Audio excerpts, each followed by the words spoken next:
Click करून add qualification या blue बटनवर click करायचे आहे.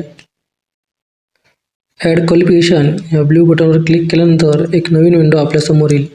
HSC म्हणजे स्टँडर्ड 12 याची डिटेल टाकण्यासाठी. सर्टिफिकेट आणि डिग्री या ठिकाणी आपण 12वीमध्ये आर्ट्स, कॉमर्स किंवा सायन्स यापैकी जी स्ट्रीम घेतली होती ती स्ट्रीम आपल्याला सिलेक्ट करायची आहे. नंतर मीडियम या ड्रॉपडाऊन बॉक्समध्ये क्लिक करून आपल्याला आपले 12वीचे मीडियम सिलेक्ट करायचे आहे.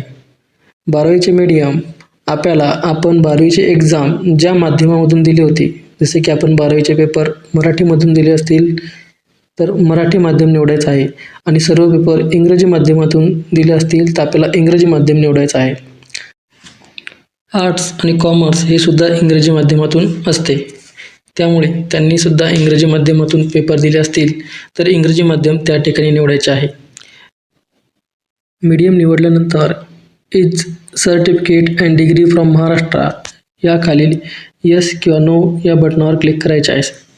जर आपण 12वी महाराष्ट्रामध्ये पूर्ण केली असेल तर यसवर क्लिक करायचे आहे आणि जर आपण 12वी ही महाराष्ट्राच्या बाहेर पूर्ण केली असेल तर नो या बटनावर क्लिक करायचे आहे. त्यानंतर बोर्ड आणि युनिव्हर्सिटी स्टेट या ठिकाणी आपण ज्या राज्यामध्ये आपली 12वी पूर्ण केलेली आहे ते राज्य निवडायचं आहे. यस केले असता त्या ठिकाणी महाराष्ट्र असे येऊन जाईल.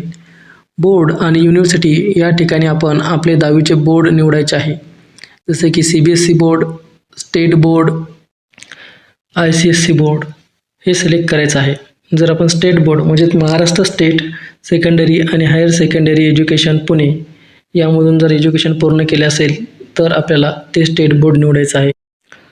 यानंतर मार्क्स ऑब्टेन या ठिकाणी आपल्याला 12वीमध्ये प्राप्त झालेले गुण त्या ठिकाणी टाकायचे आहेत. त्यानंतर मार्क्स आउट ऑफ यामध्ये आपल्याला 12वीमध्ये एकूण किती गुण होते ते टाकायचे आहे. हे टाकल्यानंतर पर्सेंटेज या ठिकाणी पर्सेंटेज येतील.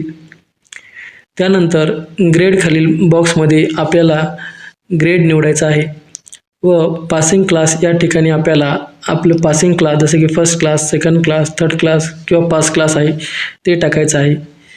ही सर्व बाबी आपल्याला आपल्या 12वीच्या बोर्ड सर्टिफिकेटच्या मागच्या साईडला दिसतील. यानंतर रिझल्ट डेट खालील बॉक्समध्ये आपल्याला 12वीच्या निकालाची तारीख टाकायची आहे. ही निकालाची तारीख आपल्याला आपल्या 12वीच्या बोर्ड सर्टिफिकेटच्या डाव्या साईडच्या खालच्या कोपऱ्यामध्ये दिसेल. यानंतर फर्स्ट लँग्वेज आणि सेकंड लँग्वेज ह्या आपल्याला निवडायच्या आहेत. 12वीच्या बोर्ड सर्टिफिकेटवर विषयानुक्रमे जी भाषा पहिल्यांदा दिलेली आहे ती फर्स्ट भाषा म्हणून निवडायची आहे व जी भाषा 2 नंबरला दिलेली आहे ती सेकंड भाषा आपल्याला निवडायची आहे. त्यानंतर अपलोड सर्टिफिकेट अँड मार्कशीट या खालील सर्टिफिकेट नंबर खालील बॉक्समध्ये आपल्याला 12वीच्या बोर्ड सर्टिफिकेटचा प्रमाणपत्र क्रमांक टाकायचा आहे. त्यानंतर सर्टिफिकेट इश्यू डेट खालील बॉक्समध्ये आपल्याला आपली रिझल्ट डेट टाकायची आहे. त्यानंतर अपलोड या ब्ल्यू टॅबवर क्लिक करायचं आहे. अपलोड या ब्ल्यू टॅबवर क्लिक केल्यानंतर एक नवीन विंडो ओपन होईल. Upload certificate and marksheet he window open होईल. या विंडोमध्ये आपल्याला आपल्या 10वीचे सर्टिफिकेट आणि मार्कशीट याची एक कंबाईंड PDF तयार करायची आहे. ही PDF 500 KB पेक्षा जास्त साईजची नको. त्यानंतर सिलेक्टमध्ये जाऊन आपल्याला आपली PDF सिलेक्ट करायची आहे व अपलोड या ब्ल्यू बटनवर क्लिक करून आपली ही PDF अपलोड करायची आहे. ही PDF अपलोड झाल्यानंतर व्ह्यू सर्टिफिकेट अँड मार्कशीट या बटनवर क्लिक करून आपल्याला आपले 10वीचे ही मार्कशीट व सर्टिफिकेट एक वेळ चेक करून घ्यायचे आहे. त्यानंतर या खाली वेगवेगळ्या भाषांचे ऑप्शन दिलेले आहेत. जर आपण 12वीमध्ये बेंगॉली भाषा अभ्यासली असेल तर आपल्याला त्या ठिकाणी यस करायचं आहे, अन्यथा नो करायचं आहे. किंवा कन्नड ही भाषा अभ्यासली असेल तर त्या ठिकाणी यस करायचं आहे, अन्यथा नो करायचं आहे. किंवा आपण 12वीमध्ये तेलुगू भाषा जर अभ्यासली असेल तर आपल्याला त्या ठिकाणी यस करायचं आहे, अन्यथा नो करायचं आहे. त्यानंतर त्याखाली गुजराती भाषा दिलेली आहे. जर आपण 12वीमध्ये गुजराती भाषा अभ्यासली असेल तर त्या ठिकाणी यस करायचं आहे, अन्यथा नो करायचं आहे.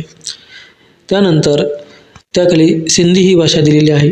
जर आपण 12वीमध्ये सिंधी ही भाषा अभ्यासली असेल तर त्यामध्ये यस करायचं आहे, अन्यथा नो करायचं आहे.